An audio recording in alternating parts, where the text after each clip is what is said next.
नमस्ते विद्यार्थी मित्र हो. इनोव्हेटिव्ह सायन्स या आपल्या यूट्यूब चॅनलमध्ये मी आपल्या सर्वांचं सहर्ष स्वागत करतो. आजच्या या व्हिडिओमध्ये कार्बन आणि कार्बनी संयुगे या प्रकरणातील IUPAC नॉमेनक्लेचर, IUPAC नामकरण पद्धती याविषयी आपण माहिती घेणार आहोत. आणि हा जो व्हिडिओ आहे इयत्ता 9वी, 10वी, 11वी आणि 12वी आणि या पुढील शिक्षणामध्ये अत्यंत महत्त्वाचा असणारा हा व्हिडिओ आहे. कारण एकदा का तुम्हाला हा व्हिडिओ समजला किंवा एकदा का तुम्हाला वेगवेगळ्या संयुगांना नावं कशी द्यायची हे एकदा का तुम्हाला समजलं तर पुढच्या इयत्तेमध्ये हा अत्यंत उपयोगाचा भाग तुम्हाला होणार आहे. आणि विद्यार्थी मित्र हे लक्षात घ्या, अगदी गणितामध्ये जसं की तुम्हाला वेगवेगळ्या प्रकारची गणितं कशी सोडवायची याची पद्धती एकदा का समजली तुम्हाला की तुम्हाला ती कायमस्वरूपी अवगत झाली की कायमस्वरूपी त्याचा तुम्हाला उपयोग होतो.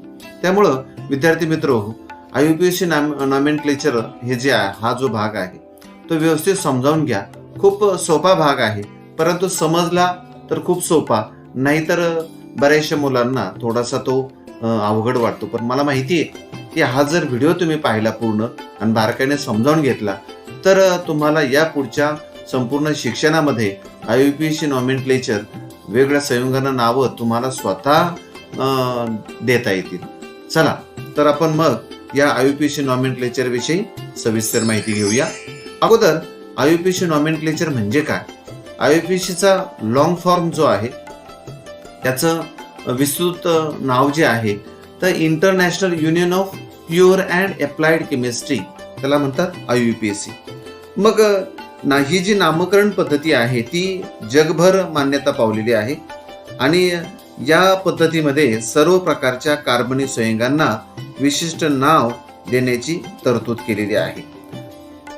The system IUPAC name of organic compound consist of 4 parts. मग कशा प्रकारे नावं दिली जातात? आपल्याला हे जे 4 भाग आहेत हे 4 भाग महत्वाचे आपल्याला समजून घ्यायचे. यामध्ये पहिला जो भाग आहे तो आहे रूट वर्ड, त्याला आपण मूळ शब्द म्हणूया, मूळ शब्द. त्यानंतर या मूळ शब्दाच्या पुढच्या बाजूला जो शब्द लावला जातो त्याला म्हणतात प्रत्यय, सफिक्स. आणि अगोदर जो मूळ शब्दाच्या अगोदर एक शब्द लागला जातो त्याला म्हणायचं प्रिफिक्स, मराठीमध्ये त्याला म्हणायचं उपसर्ग. आणि या मूळ शब्दाच्या अगोदर एक शब्द छोटासा जोडला जातो त्याला म्हणूया इनफिक्स, एक शब्द प्रविष्ट केला जातो आणि हा जो प्रविष्ट केलेला शब्द आहे त्याला म्हणायचं infix. The suffix is again divided into primary and secondary. आपण सविस्तरपणे या प्रत्येक शब्दाचा अर्थ आपण समजावून घेणार आहोत. अगोदर हे 4 मुख्य भाग लक्षात आले का?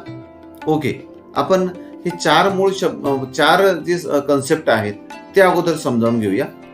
यामध्ये रचना जी आहे ती रचना लक्षात घ्या. प्रिफिक्स या ठिकाणी सुरुवातीला आहे. प्रिफिक्सेस म्हटलेलं आहे पहा, एक असेल किंवा अनेक असतील. काही संयुगांच्या बाबतीत एकापेक्षा जास्त उपसर्ग लागले जातात आणि म्हणून प्रिफिक्सेस कधी कधी असेल किंवा एक असेल प्रिफिक्स असेल. त्यानंतर हा जो रूट वर्ड आहे, मूळ शब्द आहे, या मूळ शब्दाच्या अगोदर एक शब्द प्रविष्ट होतो, तोही या ठिकाणी दाखवलेला आहे. आणि मूळ शब्दाच्या पुढच्या बाजूला जो प्रत्यय जोडला जातो किंवा एकापेक्षा जास्त प्रत्यय जोडले जातात त्यांना आपण सफिक्स किंवा सफिक्सेस म्हटलेलं आहे. आता आपण यांच्याविषयी सविस्तर माहिती पाहूया पुढं. यामध्ये रचना मूळ लक्षात आली असेल तुमच्या, उपसर्ग, त्यानंतर प्रविष्ट शब्द, मूळ शब्द आणि प्रत्यय. प्रत्ययामध्ये 2 भाग पुन्हा आहेत, प्रथम प्रत्यय आणि द्वितीय प्रत्यय. तर काही 2 वाक्य जी आहेत ती सगळ्यात महत्वाची आहेत पहा. तर root word and suffix 1 together is known as the base name. म्हणजे पहा, या ठिकाणी असणारा हा जो भाग आहे की ज्यामध्ये इथं पहा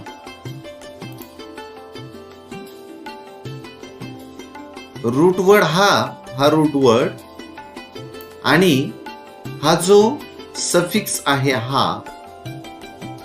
हे जे दोन्ही आहेत ना, या दोन्हींना आपण काय म्हणूया, बेस नेम म्हटलेलं आहे, मूळ नाव त्याला आपण म्हणूया.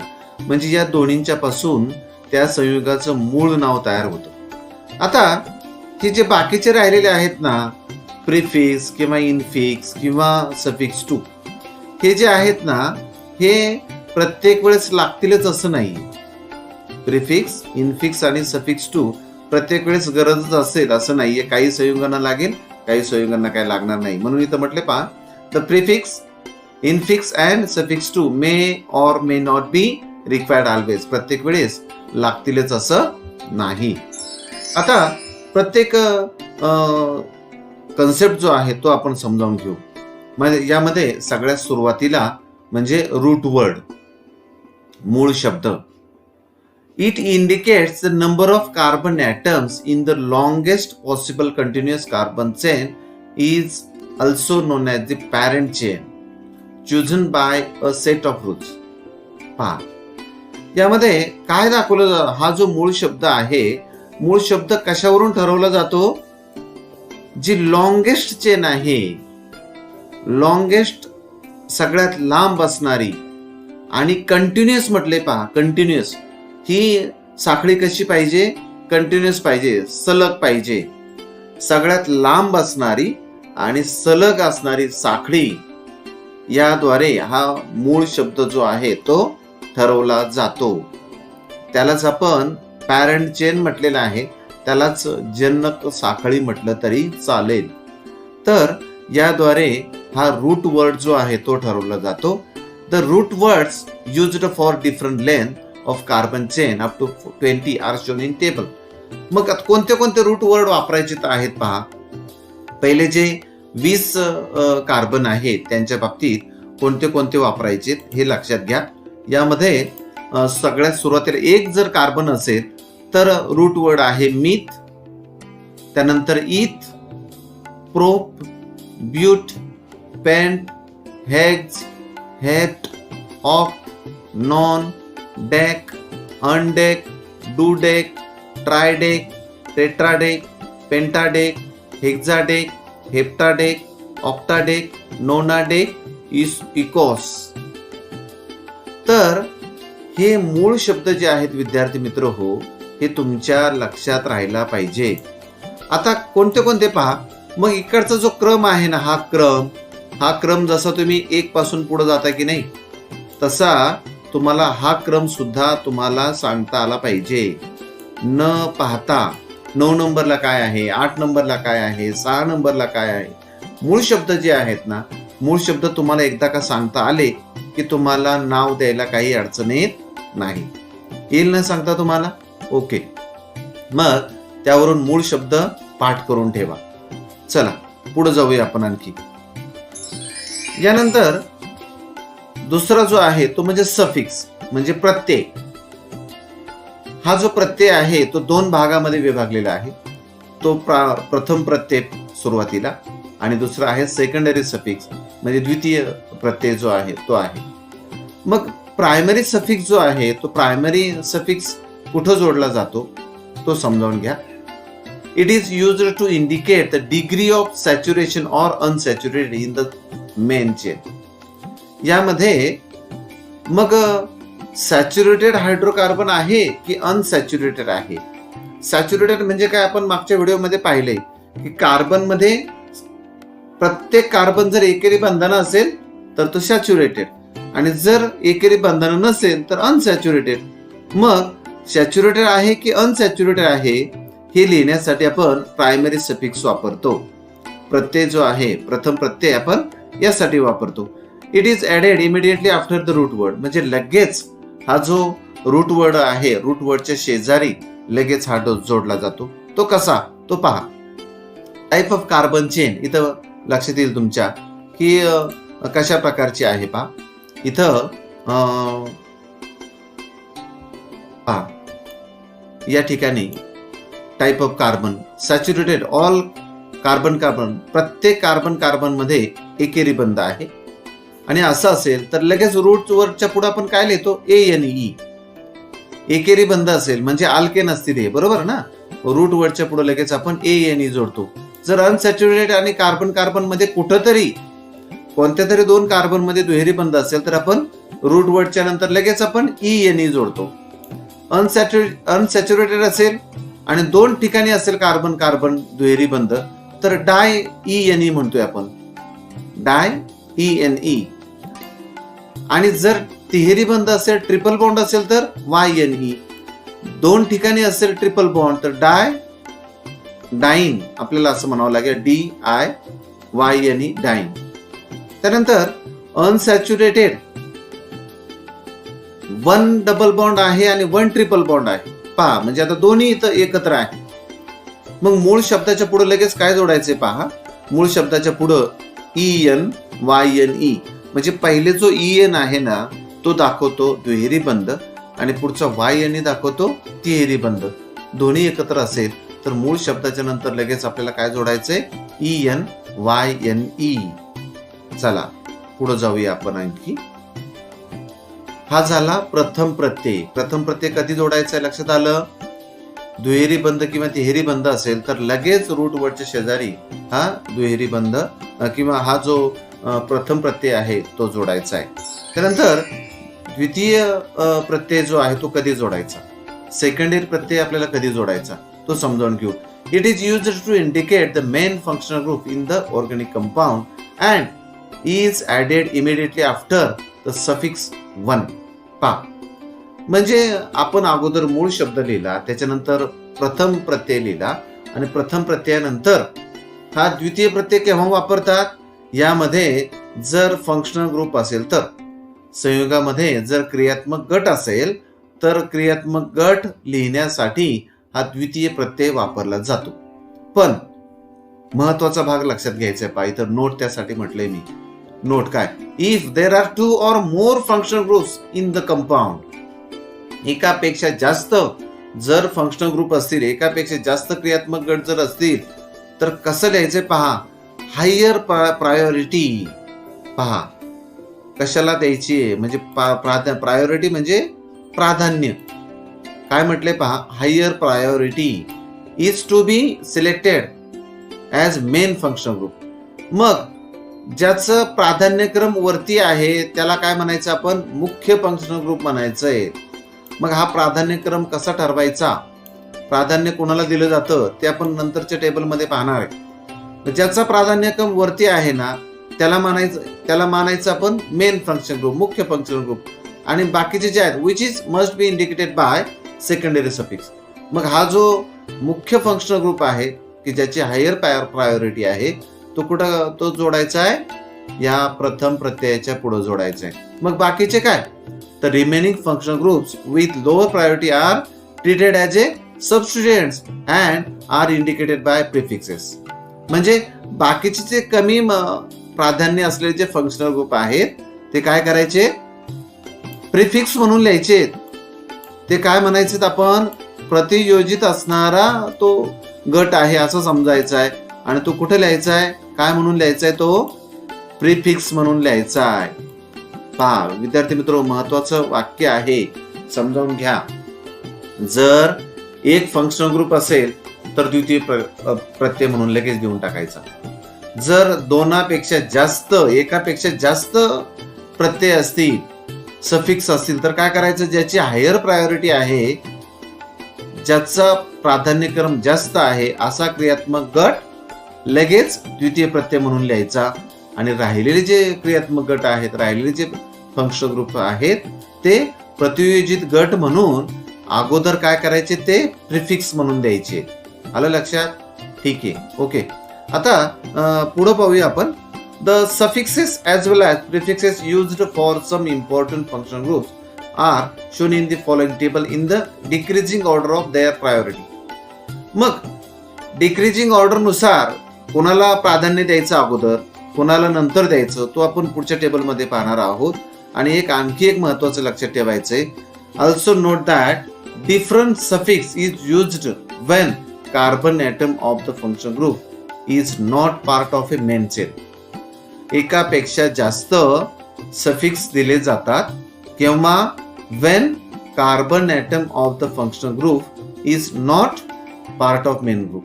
म्हणजे त्या फंक्शनल ग्रुपमध्ये असणारा जो कार्बन ॲटम आहे तो जर का फंक्शनल ग्रुप म्हणून कार्य करत नसेल तर एकापेक्षा जास्त सफिक्स हे दिले जातात. चला, कोणाला जास्त प्रायोरिटी द्यायची ते आपण पाहूया बरं. आता हा जो टेबल आहे हा टेबल समजावून घ्या. वेगवेगळे फंक्शनल ग्रुप आहेत ना, या पहिल्या रकान्यामध्ये दिलेले आहेत पहा. मग कोणते कोणते फंक्शनल ग्रुप आपण मागच्या व्हिडिओमध्ये पाहिलेले आहेत. कार्बोक्झिलिक ऍसिड किंवा ऍसिड अनहायड्राइड आहे, इस्टर आहे, ऍसिड हलाइड आहे, ठीक आहे नाही. त्यानंतर ऍसिड अमाइड आहे, नायट्राइल आहे, अल्डिहाइड आहे, ketone, alcohol, thiol, amine, imine, alkene, alkyne, हे जे वेगवेगळ्या प्रकारचे फंक्शनल ग्रुप्स आहेत ना, तर त्यांच्या यातले 10वी पर्यंत आपण कार्बोक्झिलिक ऍसिड, इस्टर, त्यानंतर हलाइड आपण पाहिलाय, अमाइड पाहिलाय, नायट्राइड पाहिलाय, त्यानंतर अल्डिहाइड पाहिलाय, कीटोन, अल्कोहोल आणि अमाइन पाहिलेलं आहे, अल्किन, अल्काइन पाहिलेलं आहे. तर हे फंक्शनल ग्रुप आपण पाहिलेत.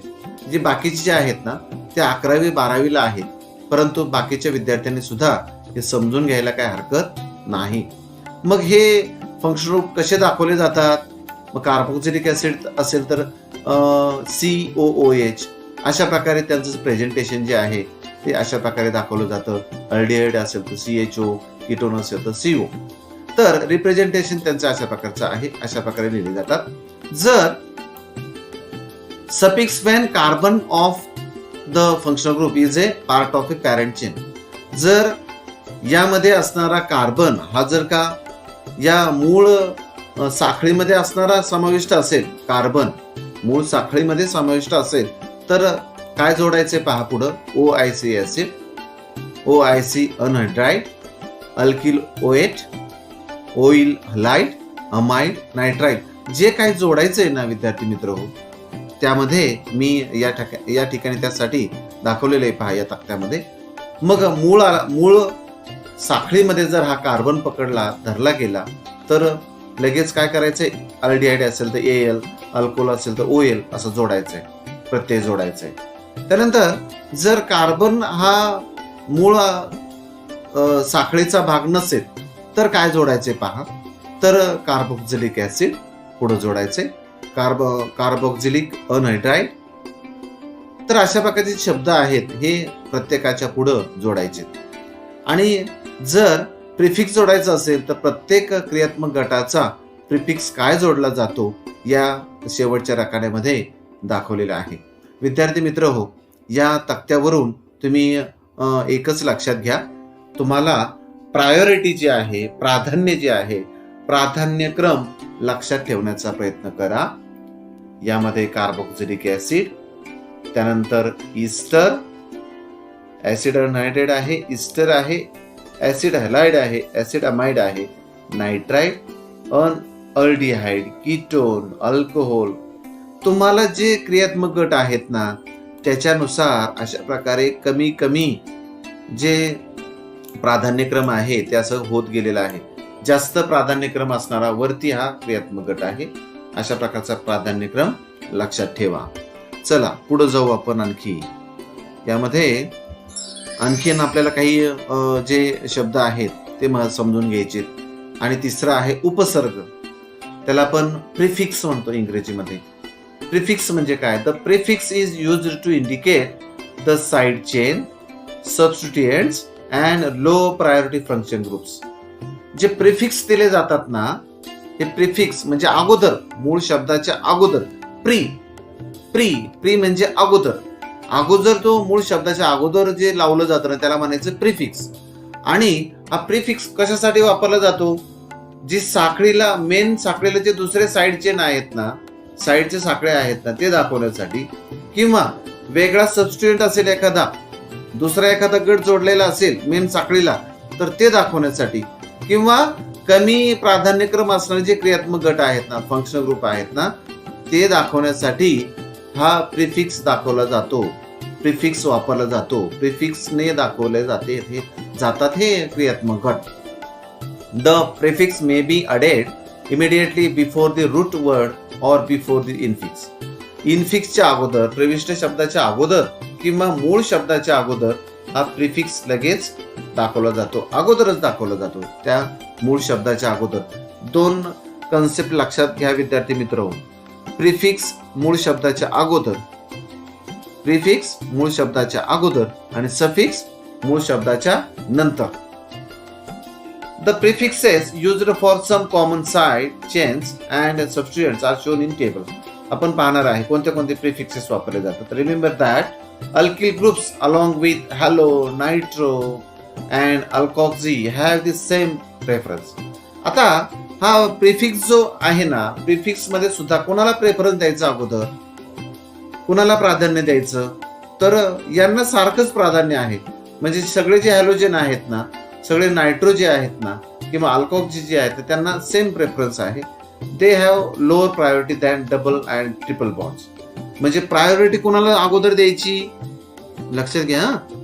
डबल बॉन्ड आणि ट्रिपल बॉन्ड जे आहे, दुहेरी बंध आणि तिहेरी बंध जे आहेत ना, यांना प्रायोरिटी जास्त द्यायची आणि वरचे जे आहेत ना, हॅलो, नायट्रो, अल्कोक्सी यांना प्रायोरिटी कशी द्यायची, कमी द्यायची. म्हणजे त्यांना प्राधान्य कमी द्यायचंय. तर त्यांचा जो प्राधान्यक्रम आहे ना, तोही समजावून घ्या. इथं प्रिफिक्सचा प्राधान्यक्रम कसा आहे पहा. मग मिथिलला अगोदर आहे, मिथिल, METHYL, मिथिल. त्यानंतर आहे इथिल. प्राधान्यक्रम जो आहे ना, तो महत्वाचा आहे विद्यार्थी मित्र, कारण आपल्याला नंतर नावं देताना प्राधान्यक्रम लक्षात आला पाहिजे. मग CS3 गट असेल तर मिथिल आपण म्हणणार त्याला प्रिफिक्स. हा हे जे C2H5 असतं इथिल. त्यानंतर CS2 CS3 असेल प्रोपिल. प्रोपिलच असेल पण असं असेल तर आयसोप्रोपिल. 4 कार्बन असेल तर ब्युटिल. असा का ब्युटिल असेल तर तो सेकंडरी ब्युटिल आहे किंवा 1 मिथिल प्रोपिल आहे. तर हा जो प्राधान्यक्रम आहे, हा प्राधान्यक्रम तुम्हाला लक्षात ठेवायचा आहे. पण हा प्राधान्यक्रम केव्हा, म्हणजे हे जे हॅलाइड्स आहेत, हॅलाइड्सला इथं लक्षात येईल तुमच्या, हॅलाइड्स किंवा अल्कोक्सी किंवा नायट्रो यांचा प्राधान्यक्रम कसा आहे, इकडे खाली त्यांना कमी प्राधान्य आहे आणि वरचे जे आहेत ना, यांना मात्र प्राधान्यक्रम उच्च आहे. यापेक्षा डबल बॉन्ड, ट्रिपल बॉन्ड असेल तर त्यांना प्राधान्यक्रम कसा आहे, जास्त आहे. ओके, चला पुढे जाऊ. आता एक शब्द राहिला इन्फिक्स, प्रविष्ट शब्द. The infixes like cyclo, spiro, bicyclo are added between the prefix and the root word to indicate the nature of parent chain. मग मूळ साखळी जी आहे ना, ती त्या मूळ साखळीचं स्वरूप कसं आहे, मूळ साखळीचं स्वरूप कसं आहे.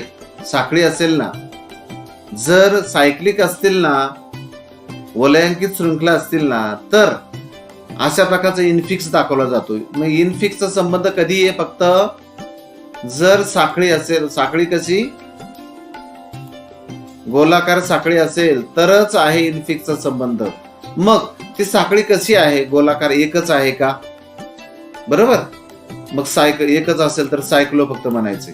स्पायरो असेल तर, म्हणजे अशी वलयांकित असेल तर स्पायरल. स्पायरल लक्षात येईल ना तुमच्या. आपण सर्पेल आकार असं म्हणूया. स्पायरल म्हणजे अशा प्रकारे असेल तर स्पायरल, त्याला म्हणतो स्पायरो. मग स्पायरो असेल तर, आणि बायसायक्लो म्हणजे दोनच जर का साखळ्या, जर वलयांकित साखळ्या असतील तर त्याला म्हणायचं बायसायक्लो. तर अशा प्रकारे हे जे इन्फिक्स आहे, लक्षात ठेवा, इन्फिक्स कधी द्यायचे, फक्त वलयांकित, जर चक्रीय संयुग असतील, बंदिस्त साखळ्या असणारे संयुग असतील तरच आपण फक्त सायक्लो, बायसायक्लो, स्पायरो असे ही आपण नावं देणार आहोत. हे शब्द मूळ शब्दाच्या अगोदर प्रविष्ट करणार आहोत. मूळ शब्दाला जोडून आपण हे शब्द प्रविष्ट करणार आहोत. सायक्लो, स्पायरो, बायसायक्लो. चला ओके, पुढे जाऊया. आता वेगळी उदाहरणं जी आहेत, ती वेगळी उदाहरणं विद्यार्थी मित्र हो आपण या पुढच्या भागामध्ये पाहूया. पण या अगोदर काही महत्वाच्या स्टेप्स आपल्याला समजावून घ्यायच्यात. Steps involved in writing IUPAC name. कोणत्या पायऱ्या आहेत की यामध्ये IUPAC नेम लिहिताना या पायऱ्यांनी आपण जाणं गरजेचं आहे. कोणत्या कोणत्या पायऱ्या आपण लक्षात ठेवायच्या. त्यातली पहिली जी पायरी आहे, first step. The first step is in giving IUPAC name to an organic compound is to select the parent chain and assign root word. सगळ्यात महत्वाची ही पायरी आहे पहा. पहिल्या पायरीमध्ये काय करायचंय, IUPAC नाव द्यायचं म्हटलं की आपल्याला पॅरेंट कार्बन चेन कोणती आहे, मूळ कार्बन चेन कोणती आहे ती आपल्याला ठरवायची आहे. लक्षात आलं, मूळ कार्बन चेन. आणि त्या मूळ कार्बन चेन कशी ठरवायची ते आपण नंतर पाहणार आहोत. कार्बनची संख्या किती आहे दिलेल्या संयुगामध्ये आणि ते ठरवायचे. कार्बनची संख्या कशी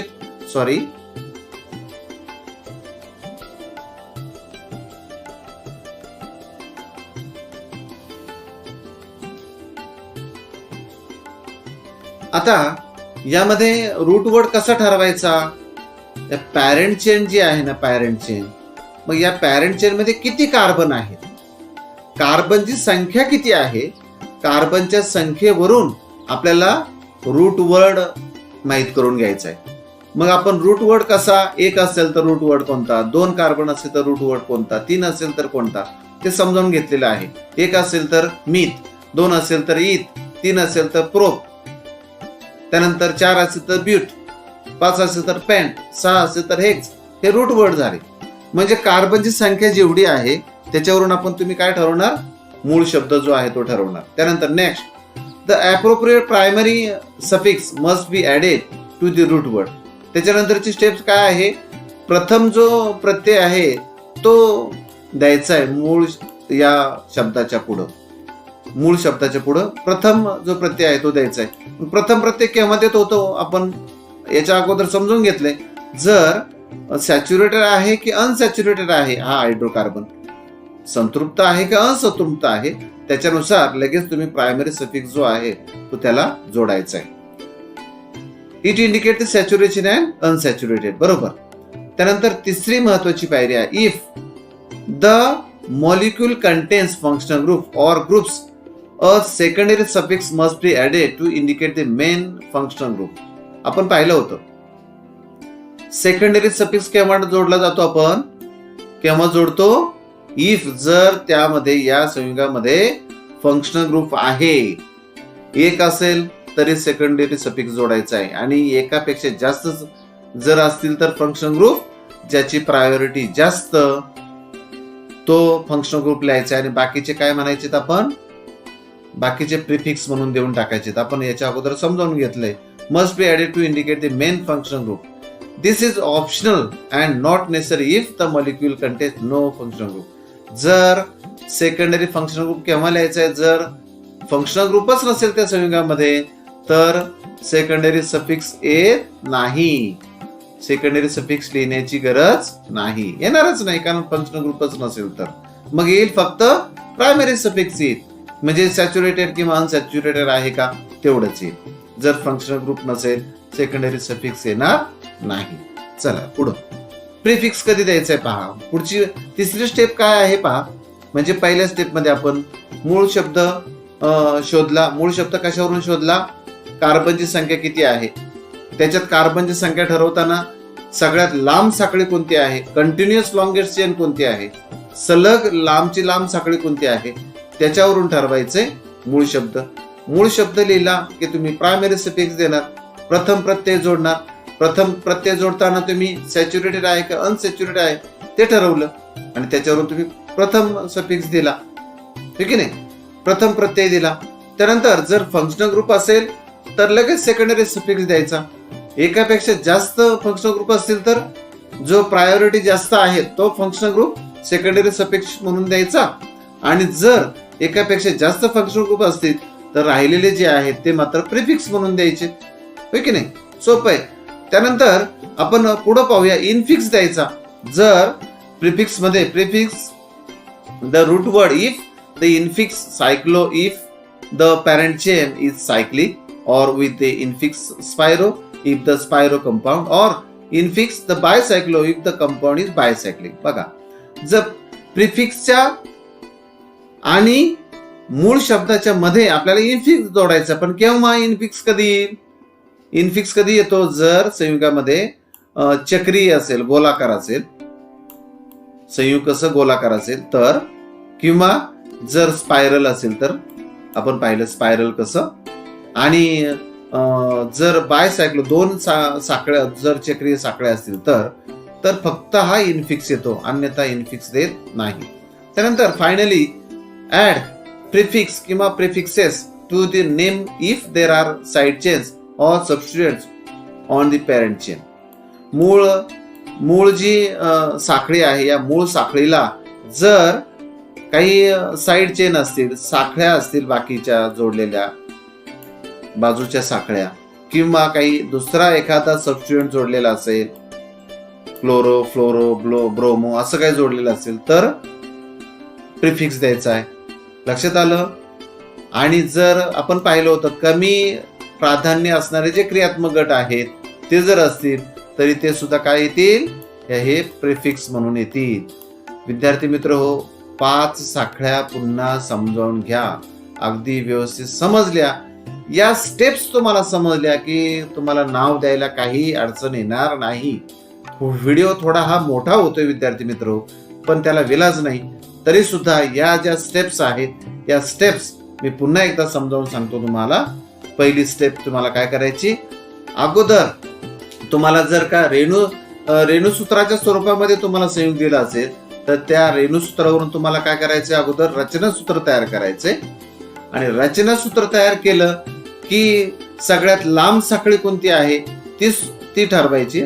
लांब साखळीवरून तुम्हाला काय ठरवायचं? मग त्या लांब साखळीवरून तुम्हाला मूळ जो शब्द आहे तो ठरवायचा आहे. मूळ शब्द एकदा का तुम्हाला ठरवला की लगेच तुम्हाला काय जोडायचंय? प्रथम प्रत्यय जो आहे तो जोडायचा आहे. केव्हा प्रथम प्रत्यय येईल? मग तो एकेरी बंध आहे का दुहेरी बंध आहे त्या संपूर्ण संयुगामध्ये, त्याच्यावरून प्रथम प्रत्यय जोडायचा आहे.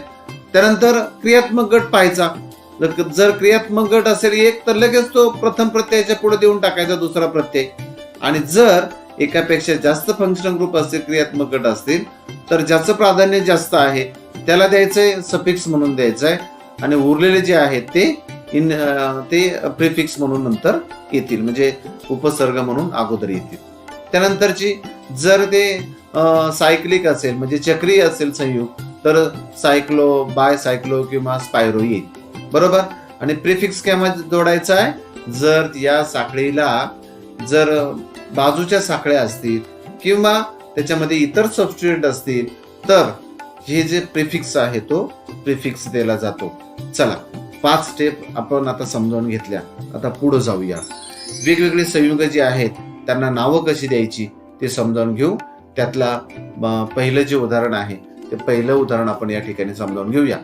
The IUPAC name of following compound is arrived in steps mentioned below. वेगवेगळ्या स्टेप्स जे आहेत या स्टेप्स समजावून घ्या. आता कसं नाव दिलं जातं पाहू आपण. एक संयुग घेतला आपण इथं. आता याचं नाव मी आता सांगणार नाहीये तुम्हाला. पहा, अशी रचना असणार हे संयुग आहे CH3. CH3 कसा लिहिलाय पहा बरं. इकडच्या बाजूचा हा जो कार्बन आणि कार्बन मध्ये मी बंध दाखवलाय पहा. इथं कार्बन आणि कार्बन मध्ये बंध आहे म्हणून C आणि C जवळ घेतलाय.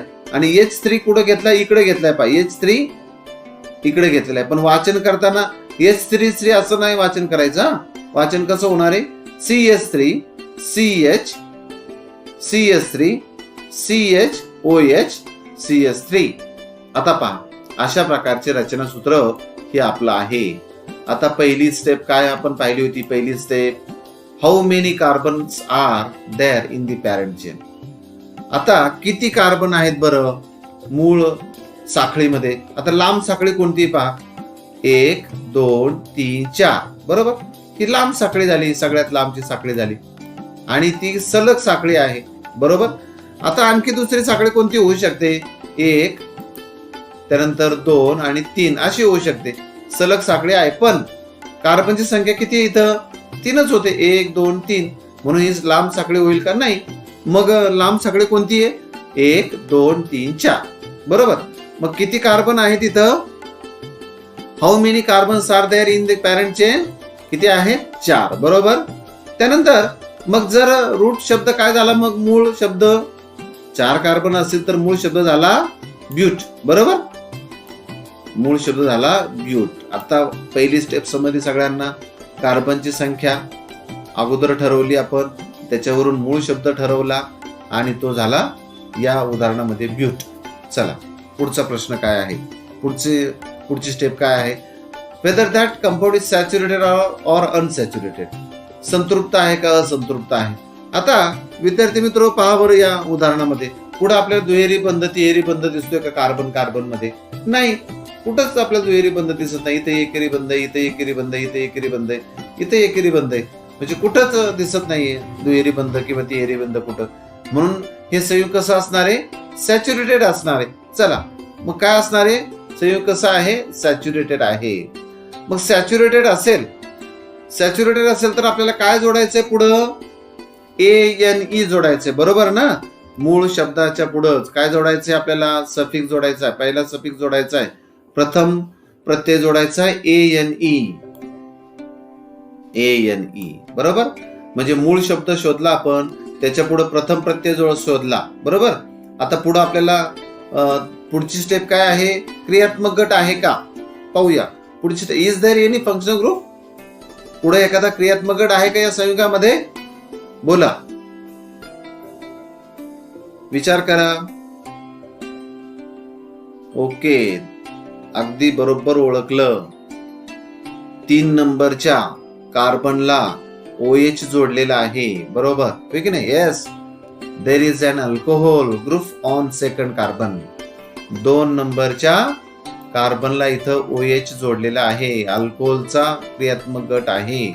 आणि मग हा क्रियात्मक गट 3 नंबरच्या कार्बनला जोडलेला आहे. सॉरी, इकडून आपल्याला नंबरिंग द्यावं लागणार आहे. नंबरिंग कसं द्यायचं काय ते आपण पुढे पाहूया. हा 1 2 3 आणि 4 अशा प्रकारचं नंबरिंग असणार आहे. ते नंतर आपण पाहणारच आहोत. ज्या बाजूने क्रियात्मक गट आहे त्या बाजूने आपल्याला असं नंबरिंग द्यायचं असतं. त्यामुळे 2 नंबरच्या कार्बनला OH जोडलेला आहे. चला पुढे जाऊ. म्हणून आपल्याला जर क्रियात्मक गट असेल तर आपल्याला दुसरा प्रत्यय जोडायचा आहे आणि तो आहे 2OL. 2 नंबरच्या कार्बनला आहे OL जोडलेला, म्हणून आपण लिहिला 2OL. 2 नंबरच्या कार्बनला OL आहे म्हणून 2OL. लक्षात आलं इथं 2OL. चला पुढे जाऊया. Are there side chains or सबस्टिट्यूएंट्स.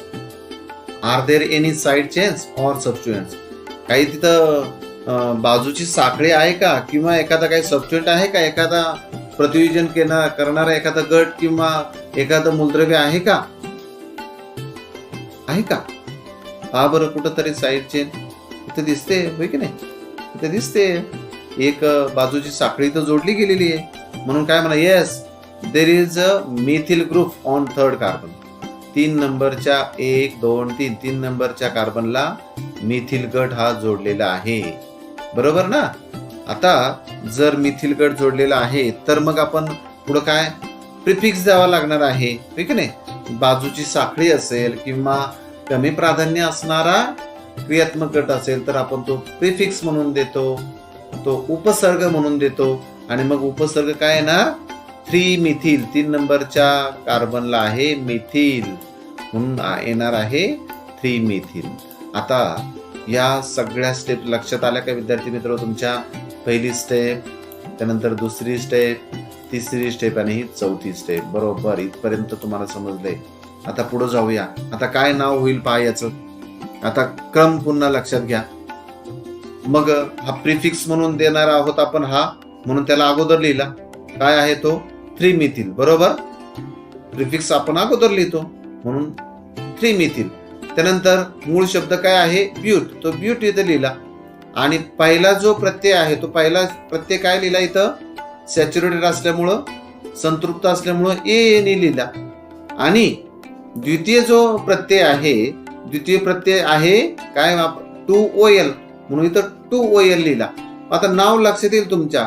हे जे शब्द आहेत ना सगळे, हे सगळे शब्द आपण जोडून लिहू बरं आणि नाव तयार होणार आहे. पाहू आपण पुढचं नाव 3 मिथिल. नाव काय तयार झालं 3 methyl. Butane 2-ol 3-methyl butane 2-ol. पहा किती छान प्रकारे आपल्याला नाव काढता आलं की नाही. तर अशा प्रकारे बरोबर IUPAC नॉमेनक्लेचर नुसार आपल्याला या संयुगाचं नाव आपल्याला देता आलं. तर विद्यार्थी मित्र, वेगवेगळी जे उदाहरणं आहेत ना, ही वेगळी उदाहरणं पाहण्याच्या अगोदर आपण या अगोदर पाहिलं होतं की वेगवेगळ्या संयुगांना नंबरिंग कसं करायचं, हे की नाही. त्यानंतर जे नंबरिंग करताना प्राधान्यक्रम कोणता द्यायचा, त्यानंतर लांबची लांब साखळी कशी शोधायची, तर त्याची वेगवेगळी उदाहरणं आपण पाहू आणि त्यानुसार IUPAC चे जे काही नियम आहेत ते नियम समजावून घेऊ. चला, काहीतरी जे या संबंधित असणारे महत्वाचे नियम आहेत ना ते समजावून घेऊ. IUPAC रूल्स, IUPAC चे नियम जे आहेत ना, 3 महत्वाचे नियम ते आपण समजावून घेऊ. पहिला जो नियम आहे तर सिलेक्शन ऑफ पॅरेंट चेन. मुख्य मूळ जी साखळी आहे ती मूळ साखळी कशी शोधायची. म्हणजे आपण म्हटलं होतं की जी कंटिन्युअस चेन पाहिजे आणि लॉंगेस्ट चेन पाहिजे, ती कशी शोधायची वेगळ्या उदाहरणांच्या द्वारे आपण या ठिकाणी समजावून घेणार आहोत. तर यामध्ये आता इथं पहा, इथे एक संयुग दिलेला आहे. या संयुगांची नावं कोणती किंवा काय त्याचा आपण आता इथं विचार करणार नाही. या नियमामध्ये फक्त आपण नियम समजावून घेणार आहोत. इथं आता पहा, इथं साखळी कशा प्रकारची दिसते आपल्याला, लांबची लांब साखळी कोणती कोणती होणार आहे. आता आपण जर सरळ पाहिलं तर CH3 CH CH2 CH CH3 म्हणजे किती आहेत, 1 इथं म्हणजे संख्या आहे ना ती समजावून घ्या. 1 2 3 4 आणि 5. असं जर पाहिलं तर सरळ साखळी किती कार्बन पासून तयार झालेली वाटते आपल्याला. सलग साखळी ही 5 कार्बन आहेत. पण हा जो C2H5 आहे, इथं C2H5 आहे, तो आपण विस्तृत स्वरूपात मांडला तर काय होणार आहे पाहिलं. C2H5 जो आहे तो CH2 CH3 होणार आहे. इथं CH2 CH3 होणार आहे. मग आता लांब साखळी कोणती झाली पहा, 1 2 3 4 5 6 आणि 7. म्हणजे सलग आणि लांब साखळी ही 7 कार्बन असणारी झाली. इथं आपण पाहिलं तर इथं 5 कार्बन असणारी होते. म्हणून आपल्याला ही अशा प्रकारची साखळी आपल्याला घ्यावी लागेल. म्हणजे पहा, इथं ही रचना अशी सुद्धा दाखवतात. या रचनेचा सराव करा. पहा, इथं कोपऱ्याला इथं CH3 आहे, इथं CH आहे. म्हणजे बंध कोणतं, इकडं एक बंध, इकडे एक बंध, इकडे एक बंध. राहिलेला बंध जो आहे तो हायड्रोजन असतो. इथं इकडे एक 2 बंध गेले, राहिलेले 2 हायड्रोजन असतील. इकडे एकच बंध आहे तर राहिलेले 3 हायड्रोजन असतील. आपल्या लक्षात आलं पाहिजे. मग लांबची साखळी कोणती झाली, ही 7 कार्बन असणारी ही लांब साखळी झाली. लक्षात आलं. या संयुगामध्ये फक्त आपण पॅरेंट चेन मूळ साखळी जी आहे तीच शोधतोय आपण या पहिल्या नियमामध्ये. ती शोधण्यासाठी आणखी उदाहरणं पाहू बरं. आता पहा, इथं पाहिलं तर पहिली काय साखळी होऊ शकते पहा, 1 2 3 4 5 आणि 6 कार्बन होतात. आणि इथं पहा, इकडं 1 2 3 4 5 6 कार्बन होतात. आता इकडून गेलो तर 1 2 3 4 5 आणि 6. असं गेलं तरी सलग साखळी जरी पाहिली आपण तरी 6च होतात, हो की नाही. म्हणजे याच्यामध्ये कोणत्याही तुम्ही साखळी सलग घेतली तरी चालेल. ही घ्या किंवा ही घ्या, नाव काय चुकणार नाही तुमचं. चला, ओके. आणखी पुढचं उदाहरण पाहू. इथं पाहू बरं. आता सलग साखळी इकडे पाहू. 1 2 3 4 5 6 बरोबर. त्यानंतर 1 2 3 4 इकडे गेलो तर 4, इकडे 6. आता इकडे जाऊ, 1 2 3 4 5 6, ठीक आहे. म्हणजे 1 2 3 4 5 6 इकडे गेलं तर 6, इकडे गेलं तर 6, ठीक आहे. म्हणजे असं गेलं तरी तेवढीच, असं गेलं तरी तेवढीच, बरोबर. मग आता कोणतीही तुम्ही साखळी इथं ही घ्या किंवा ही घ्या, कोणती घेतली तरी चालेल. ओके, पुढे जाऊया. आता इथं या उदाहरणामध्ये 1 2 3 4 5 6, ठीक आहे. इकडं 6 होतात. इकडून पाहू बरं, 1 2 3 4 5 6 7. इकडून 7 होतात पहा, 7 कार्बन होतात. मग ही साखळी आपल्याला घ्यावी लागेल नाव देताना. मूळ अल्केनसाठी मूळ शब्द शोधण्यासाठी ही साखळी घ्यावी लागेल. पुढच्या उदाहरणामध्ये पाहू. फक्त साखळी कोणती लांबची लांब आहे ती आपण शोधतोय म्हणून वेगवेगळी उदाहरणे ते घेतलीत. पहा इथं 1 2 3 4 5 6. बरोबर. पुढे जाऊया. 1 2 3 4 5 6 7. इथं 7 आहेत. पहा म्हणजे इकडची ही साखळी आपल्याला घ्यावी लागेल आता अशी 1 2 3 4 5 6 7. म्हणजे हेच वरती जसं होतं की नाही क्रम, त्या क्रमानुसार ही वरची साखळी आपल्याला विचारात घ्यावी लागेल. चला पुढं. त्यानंतर इथं पाहू किती कोणती विचारात घ्यावी लागेल. पहा 1 2 3 4 5 6 7. पुढं 1 2 3 4 5 6 7. म्हणजे इकडेही 7 कार्बन आहेत आणि इकडेही 7 कार्बन आहेत. त्यामुळे आपल्याला ही सलग साखळी जी आहे ती घेतली तरी चालेल किंवा इकडची साखळी घेतली तरी चालेल. नाव बदलत नाही, संयोग बदलत नाही. चला पुढे आणखी काही उदाहरणं पाहता येतात का आपण पाहूया. इथं पहा हीच रचना इथं दाखवली. 1 2 3 4 5 6. बरोबर. इकडे गेलं तर 6 होतात. 1 2 3 4 5. इकडे 5 होतात. म्हणून आपल्याला ही साखळी विचारात घ्यावी लागेल नाव देताना. लांबची लांब साखळी कोणती आहे, सलग कोणती आहे ते ठरवण्यासाठी आपण ही वेगवेगळी उदाहरणं या ठिकाणी घेतलेली आहे. इथं पाहू बरं. इथं कोणते कोणते पर्याय आपल्याला मिळत आहेत. 1 2 3 4 5 6 7. इथं 1 2 3 4 5 6 7. त्यानंतर इकडून गेलो तर 1 2 3 4 5 6 7. तुम्ही कुठेही घेतला, समजा ही साखळी घेतली तर इथं म्हटलंय पहा इथं ही साखळी घेतली तर हे जे सबस्टिट्यूट आहेत, प्रतियोजन जोडलेले जे गट आहेत, जोडलेली साखळी आहे ही एक होईल आणि इथे एक दाखवले पहा ही एक होणार. तुम्ही ही साखळी घेतली तर जोडलेले गट ही हा होईल, त्यानंतर हा होणार आहे आणि हा होणार आहे. बघा कोणती साखळी घेताय तुम्ही. इकडची घेतली तर हा राहिलेला गट इकडचा जोडलेला होणार आहे, हा गट होणार आहे. म्हणून कोणती साखळी घेताय त्याच्यानुसार जोडलेले गट जे आहेत ते अवलंबून असतील. पहिल्या नियमानुसार विद्यार्थी मित्र हो तुम्हाला लांबची लांब साखळी ठरवता येईल ना. ओके. चला आता पहिली लांबची लांब सलग असणारी साखळी तुम्हाला शोधता आली आणि त्याच्यानुसार तुम्ही काय ठरवणार, मूळ शब्द ठरवणार. लांबची लांब साखळी शोधता आली, तुम्हाला मूळ शब्द शोधता आला की तुमचं निम्म काम झालं.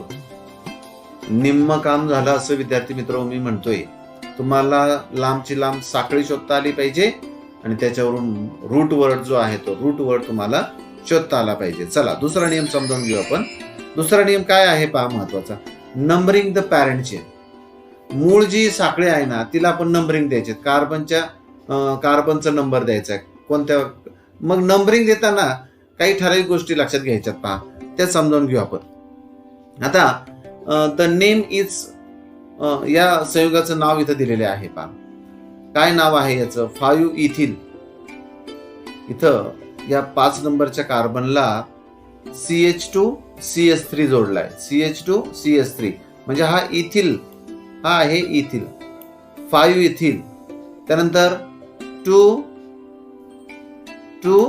मिथिल. इथं CH3 जोडलाय. 2 मिथिल. काय आहे पुढं. हेप्टेन. हेप्टेन म्हणजे 7 कार्बनची साखळी आहे. बरोबर आहे ना. 1 2 3 4 5 6 आणि 7. आता जर लक्षात येईल तुमच्या क्रम कसा दिला गेलाय तो. क्रम लक्षात आला का. इकडून क्रम दिलाय आपण 1 2 3 4 5 6 7. त्यानंतर पुढचं जर पाहिलं तर इकडे पहा 1 2 3 4 5 6 7. मग 6 नंबरच्या कार्बनला मिथिल गट जोडलाय. 6 मिथिल हेप्ट 3 इन. 3 नंबर जो कार्बन आहे 1 2 3. 3 नंबरच्या कार्बनला इथं दुहेरी बंध आहे. लक्षात आलं का. सॅच्युरेटेड आहे का अनसॅच्युरेटेड आहे त्याच्यावरून आपण काय म्हणतो तो मूळ शब्दाच्या पुढं लगेच आपण हा प्रायमरी सफिक्स जो आहे तो देत असतो. आणि 3 नंबरला आहे हा आणि प्रायमरी आहे ENE म्हणून आपण ENE दिला. मग इथं 6 मिथिल हेप 3 इन. तर अशा प्रकारचं त्याचं नाव होणार आहे. तर पुढे जाऊया आणखी पॅरेंट चेनला नंबरिंग देताना. आता इथं लक्षात घ्या बरं का विद्यार्थी मित्र, इथं समजावून घ्या नंबरिंग कसं केलेलं आहे. आता वेगळे इकडून नंबरिंग केलं तर 1 2 असं नंबरिंग 10 पर्यंत येईल. त्यानंतर इकडून दिलं तर हे 10 पर्यंत इकडून येईल बरं का. त्याच्यानुसार मिथिल गट कुठं जोडलेला आहे, इथं इकडून गेलं तर 3 ला जोडलाय, 4 ला जोडलाय, 9 ला जोडलाय, बरोबर. इकडं 2 ला जोडलाय, 7 ला जोडलाय आणि 8 ला जोडलाय. आता कोणाला प्रेफरन्स द्यायचा आहे पहा. गट तर मिथिल गटच आहेत तिन्ही ठिकाणी जोडलेला. प्रेफरन्स कोणाला द्यायचा आहे? Preferred since it has lowest number of first point of difference. मग कमी मिथिल गट ज्या बाजूने जोडलेला आहे ना, म्हणजे इथं दुसऱ्या आणि तिसऱ्याला जोडलेला आहे लगेच, दुसरा तिसरा. पण इकडून कमी इथं एकाच कार्बनला जोडलेला आहे, इथं पुढच्याला जोडलेलं नाही. म्हणून सुरुवात करताना इकडून करायची. म्हणून लोकेशन जे आहे ना नंबरिंग करताना अशा प्रकारे जोडायचंय. हे नंबरिंग इकडच्या बाजूने होईल. आलं लक्षात? चला पुढे आणखी जाऊया, वेगळे उदाहरण अजून पाहू. आता पहा 1 2 3 4, इथं आहे 5, इथं आहे 6 आणि इथं आहे 7. लक्षात आलं का कार्बनची संख्या ठरवताना? 1 2 3 4 5 6 आणि 7. ठीक आहे. मग आपण नंबरिंग देताना याच बाजूनं त्याचं येणार आहे. चला पुढं. त्यानंतर फक्त मी डबल बॉन्ड जो आहे तो पुढं केलेला आहे. इथं डबल बॉन्ड फक्त पुढं आला तर फक्त त्याचं नाव बदलणार आहे. कार्बनची संख्या तुम्हाला ठरवता आली, नंबर देता आला. पुढच्या संयोगाकडे जाऊया आपण. आता नंबरिंग करताना कुठून करायचं? मगाचं एक उदाहरण आपण पाहिलं होतं. तर कुठून नंबरिंग करायचं पहा. इकडे दुहेरी बंद आहे, या बाजूने केलं तर 1 ते 8 असे येतील आणि इकडून केलं तर 1 ते 8 असे येतील. आपण म्हटलं होतं पहा, ज्या बाजूनं फंक्शनल ग्रुप आहे त्या बाजूनच नंबरिंग करायचंय. क्रियात्मक गट ज्या बाजूने आहे ना त्या बाजूने नंबरिंग करायचंय. आता पहा इकडून जर केलं तर क्रियात्मक गट इकडे या बाजूला. मग OH इकडून पाहिलं तर 1 2 3 4 5 नंबरला येतो आणि इकडून गेलो तर 1 2 3 4 4 नंबरला येतो. म्हणून इकडून नंबरिंग करायचे. म्हणून इथं म्हटले पहा wrong way of assigning numbers. ही जी पद्धती आहे ही चूक आहे. मग correct way of assigning numbers, म्हणून इकडच्या बाजूने क्रियात्मक गट आहे ना तर इकडून आपण नंबरिंग करायचे. आणि म्हणून नाव काय होणार आहे पहा, 6 मिथिल ऑक्ट. दुहेरी बंद आहे, ऑक्ट हा मूळ शब्द झाला आणि 7 नंबरला काय आहे? दुहेरी बंद आहे, म्हणून ENE असेल, ENE. पण कुठं 4 ला हा क्रियात्मक गट जोडलेला आहे. ई ची जागा कोणी घेतली? 4OL न घेतली, 4OL न घेतली. तर अशा प्रकारचं या संयुगाचं नाव हे तयार होणार आहे. पुढचं पाहूया. यामध्ये पॅरेंट चेन जी आहे तिला नंबरिंग देताना इथं पाहूया. या बाजूने गेलो तर 1 2 1 ते 8 अंक असे असतील.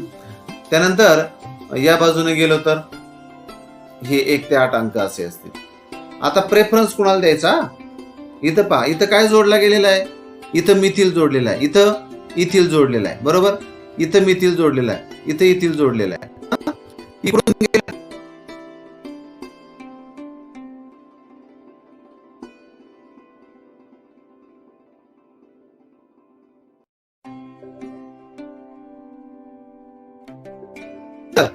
इकडच्या बाजूला गेलो तर 4